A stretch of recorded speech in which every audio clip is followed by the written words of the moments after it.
different from what it is now, for sure, and no question about it. Okay. I know when I was a kid, I lived 2 blocks south of the square, and the pavement on Church and Monticello Street stopped where they come together down there. And during the war, when people couldn't get tires, they didn't. But farmers apparently couldn't get tires. You wouldn't hear these people coming to town on Saturday. Everybody came to town on Saturday. Farmers stayed on their farms in the week, but on Saturday they came to town. And when they would hit the pavement down there at Church and Monticello Street, you could hear them because they didn't have any tires on their cars. They were driving in on the rims, making sparks because they didn't have tires, but they needed to get to town to buy their groceries and things like that. So that was impressive. I remember that as a kid, hearing those old cars come to town with no tires on the no tires on the wheels.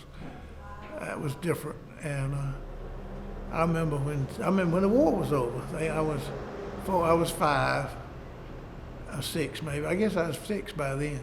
And they came and said the war was over, and I said I was glad about that.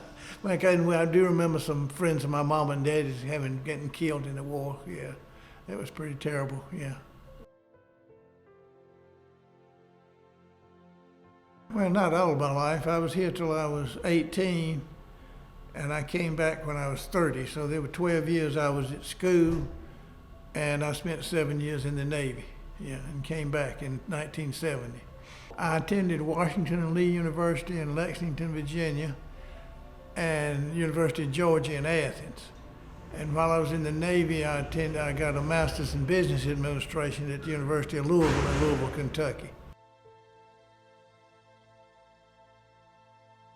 Well, I was born here. Well, I wasn't born here. I was born at Emory University, Georgia. That's on my passport.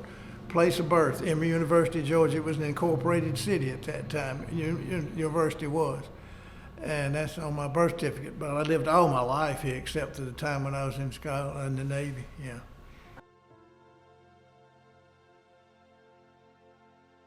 Oh yeah, too many, I guess.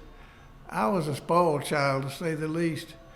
My brother had a little race car that looked just like an Indianapolis racer. It had a lawnmower motor in the back. And we'd get it out of the garage where I lived, like I said, 2 blocks south of the square. There's a red brick house across the street from the front of the Methodist church. And I'd back that thing out of the garage and come around the square. You could go either way around the square at that time. And your cars went both ways around the square, and it was fun. Didn't have to have a tag. And I remember also some things about the city. The police department was right across the street. It's got a sign on it now that says fire station, but it was the police department, city hall, and the fire department was over on this behind Ramsey Furniture. But there was a wire that went from there to the clock tower. And they only had one policeman at night. He would ride around us checking on things. And they didn't have a radio, and of course he didn't have cell phones.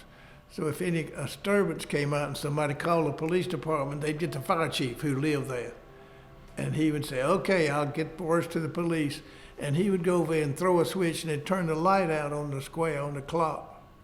And when the light wasn't burning on the clock, the policeman would see that and say, I need to go back down there and ask the fire chief what sort of phone call he had. And he'd call. And when they'd have a fire, this fire siren would go, whoo, all over town, and all the there's a volunteer fire department other than the chief. And they would all come to the fire station. The first man there had an old American LaFrance fire truck that was on a ramp.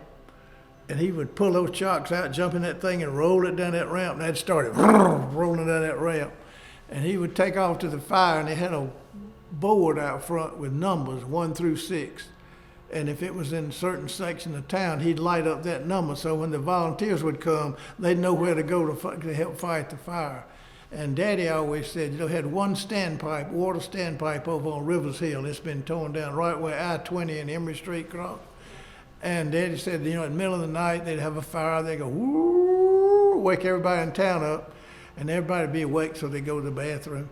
And said, then when the fire truck got the fire, wasn't any water left because everybody flushed the toilets after they went to the bathroom.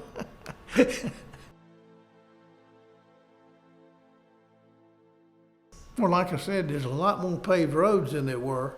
As a matter of fact, when I was city manager, I'd have people coming from the film commission, and they would have a film guy say, I need a dirt road.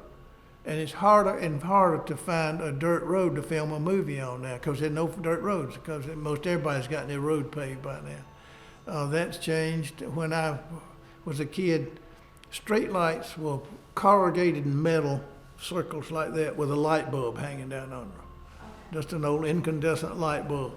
And then later on, the street lights changed to mercury vapor lights. It gave out that blue light.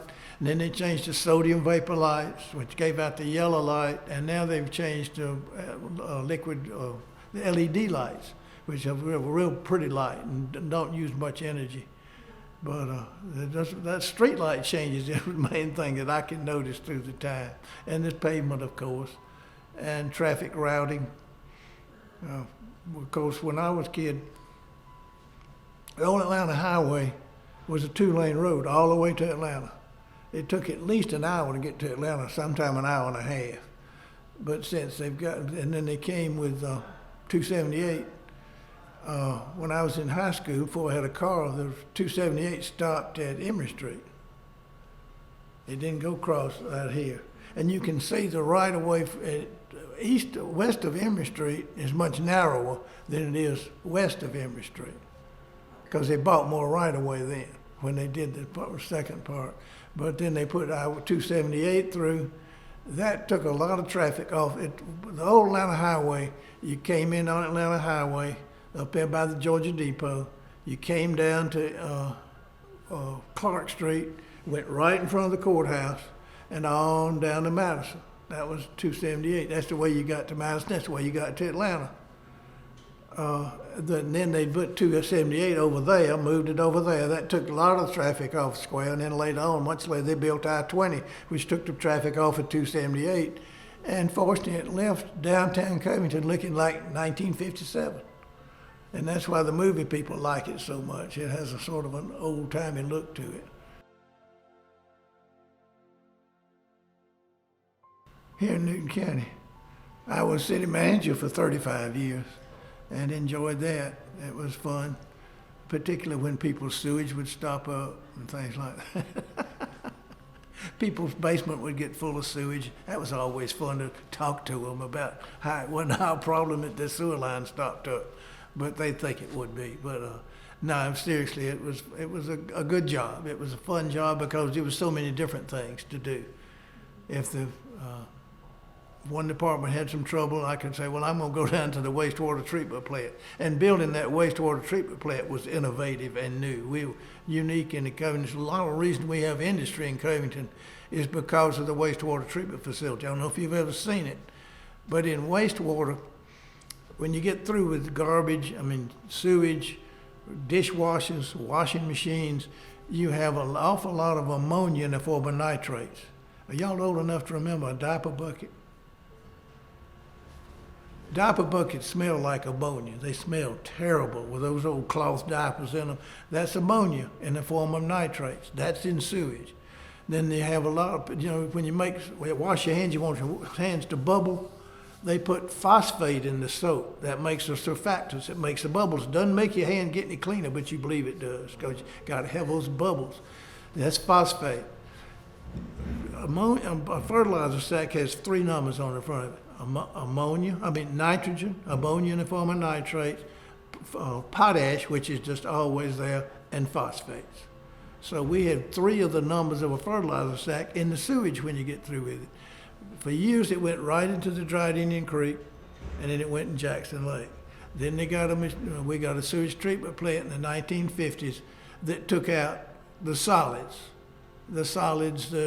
all kinds of crazy things that you could see. And it purified it, but it still had a lot of ammonia in the form of nitrates and the phosphates put in Jackson Lake. That made Jackson Lake bloom, literally. The water in Jackson Lake would be a bright green, and it was killing the lake. So they said, in the Clean Water Act of 1972, said you've got to get that stuff out of the creeks. So we built a land application system. We took that water and bought several hundreds of acres down south of town. You ought to go see it sometime. It's a big tree forest down there with thousands of rainbird sprinklers putting this water on those trees, fertilizing those trees. And when they harvest the trees, they're not fit for lumber because they grow so fast from the fertilizer. All they can do is make pulpwood out of them. But you can harvest those trees about every 8 to 10 years instead of 15 to 20 years. And that takes the nutrients and puts it into trees instead of into the rivers and streams. So that was a big change. That was a big change technically. And just lots of different things. The fire department's grown drastically as places have expanded and need more fire protection. The police department, more and more police necessary. I mean, I-20's been great, but it's no trouble to come down here and rob a store and get back to Atlanta in 10 minutes. So you get a lot more people coming into town. They dump bodies in Newton County. If they wouldn't have done that before, you'd have to drive an hour, and you don't want to drive an hour with a body in the trunk. Now you can do it in 35 minutes and dump some on the side of the highway down here. So it's just, things are getting worse and things are getting better. I'm too old to move. I'm well ensconced. I'm happy where I am. Being facetious, I can tell you what the Navy corpsmen always told people who went to sick bay. They'd say, you take 2 aspirin, drink a lot of water, and walk slow. Just the main thing is to try to get on with each other. Just try to love one another. I mean, that's the hardest thing for some people to do, and it's the most necessary thing to do. Just love everybody you're with.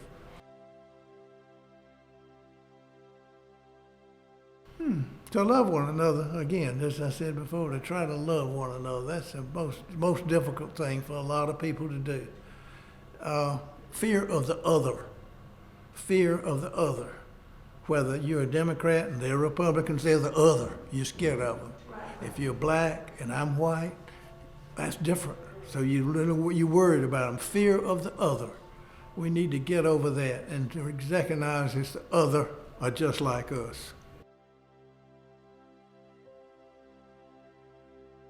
A family that'll contribute and be contributive to the society, I hope. We got a son and grandson living here. Got a son and grandson living in Salt Lake City, but I think the ones living here can just try to contribute.